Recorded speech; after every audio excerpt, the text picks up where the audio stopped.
Incineroar EX, when combined with the new Charizard EX, creates a deck that keeps topping huge tournaments. Both of these cards, when combined with the new rare candy, make for an explosive start that often opponents can't do anything about. I've been playing the deck in ranked and in 2 huge tournaments, both with winning records. And in this video, I want to talk about the good, the bad, and the ugly of this deck if you want to play it yourself. First, let's start with the good, and we're just going to dive straight into a match as I show you exactly what's great about this deck. Every match in this video, I'm pulling directly from my matches in the last huge Frog EX tournament that I just played in yesterday as I'm recording this video.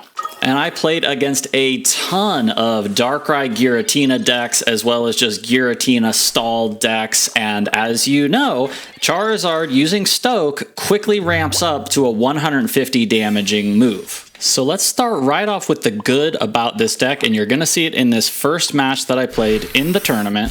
Some games you're just going to start off with a basically perfect opener, Charmander, and then as soon as you're able to play the rare candy, you've got the rare candy in your hand, leading into the Charizard, you're going to use a quick Stoke, and then immediately the second time you're able to attack, you're going to be hitting right away for 150 damage. This is exactly what happened in this match against a Dark Tina list. Now, to be fair, they're splashing a Greninja. Probably not the most optimal list, but that's all right. This is, as you can see from my opponent's board here, this is still a relatively standard Dark Tina opener, maybe minus a couple trainers that would have helped him out. So our first turn, being able to attack, we immediately get the rare candy, boom, use the Stoke.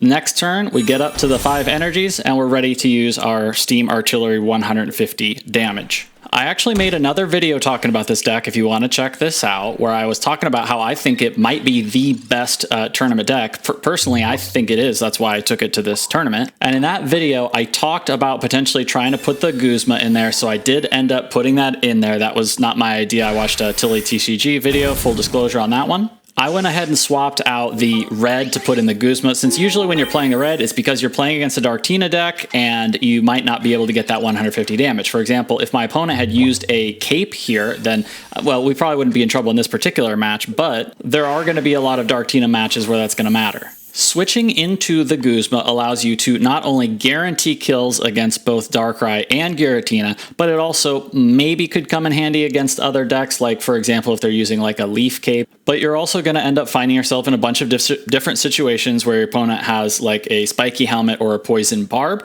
and you still may want to go ahead and have that Guzma, and you're not necessarily going to need or use the red.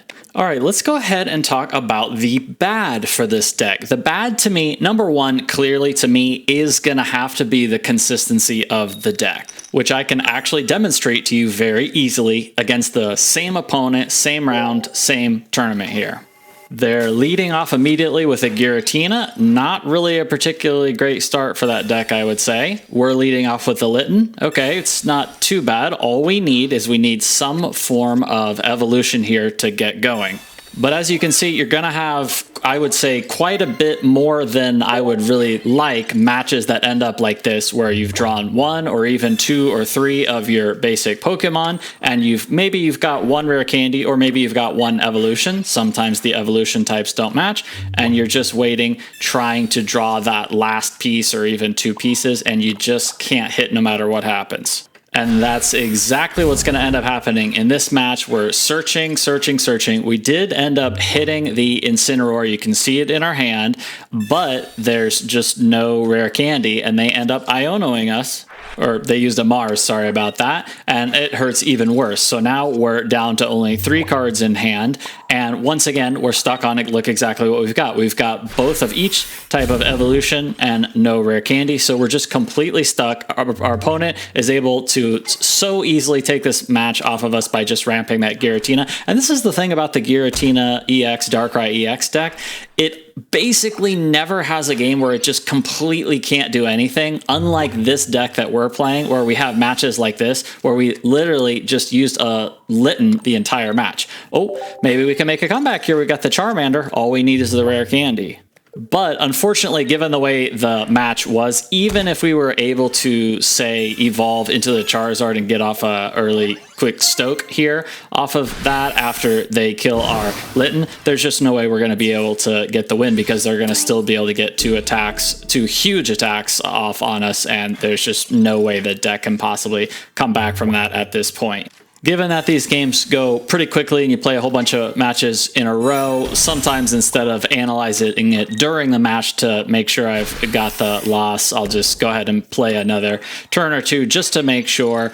So I went ahead and played out the Charizard EX thinking, okay, is there any possible way I could win this? For example, with the Lily, maybe that would allow us to get enough healing in order to be able to get through this crazy damage and pressure, but of course it's just not going to be enough. I also thought here, okay, well, maybe also if we can get that second Charmander going, is there any possible way? Like, for example, if we retreat and build up, I just didn't think all the way through the full line of all the turns, but then I finally realized it and decided to go ahead and concede the match because I knew there was no more option left.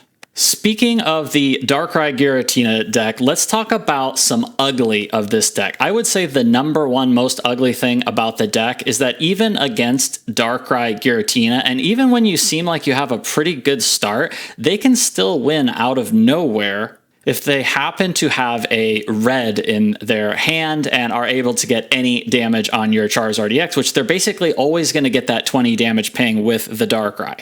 And there's also a pretty good chance that they're going to have a Rocky Helmet out, stopping you as well from having full health. So let's say you're able to use a Lily, get your Charizard up to the full 180 hit points.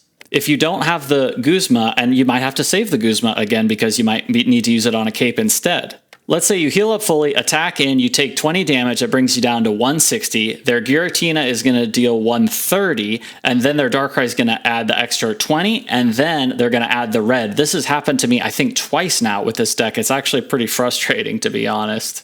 That, in addition to these games where the deck is just totally inconsistent, you can't draw your evolution and rare candy combination correctly, you're stumbling, fumbling around. Against the Darkrai Giratina deck, you know, they're basically never going to have a game like that where they aren't able to start dishing out their damage on turn 3 or whatever. So even though this deck on paper seems like it should be a good matchup, I'm still really not sure. And I would have to say, if I went through all my matches against Darktina, which has been quite a few now, actually, including quite a few in tournaments, I'm guessing it's probably around like 50-50 or something like that.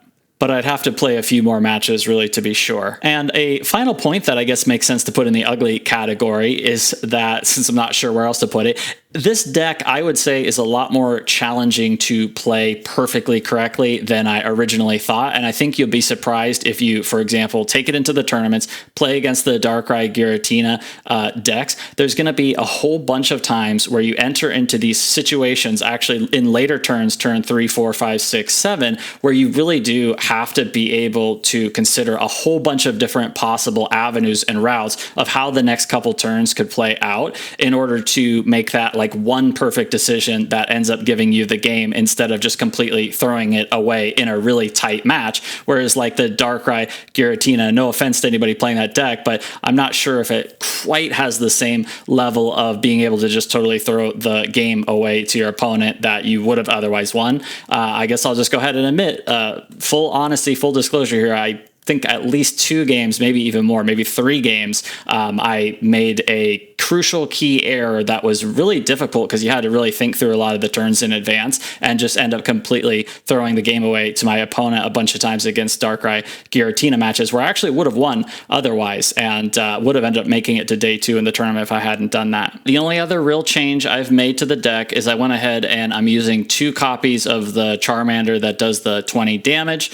I just kind of thought this is probably better, especially with the Charmeleon. I'm still not 100% which Charmander is better out of the 2 versions. It's probably going to depend a little bit on the meta, what you're playing against, things like that, but I went with this Charmander for now. And that's all I've got for you. For those of you that are interested in tournament play, high-level ranked matches, definitely please consider subscribing. It would really help this channel out a lot. It's still a very young channel, as well as, even more importantly than that, if you have any feedback on the format of the video or any ways I can improve the video, audio, anything like that, definitely please let me know in the comments, or even any other decks you might be interested. It might even take some requests here at some point.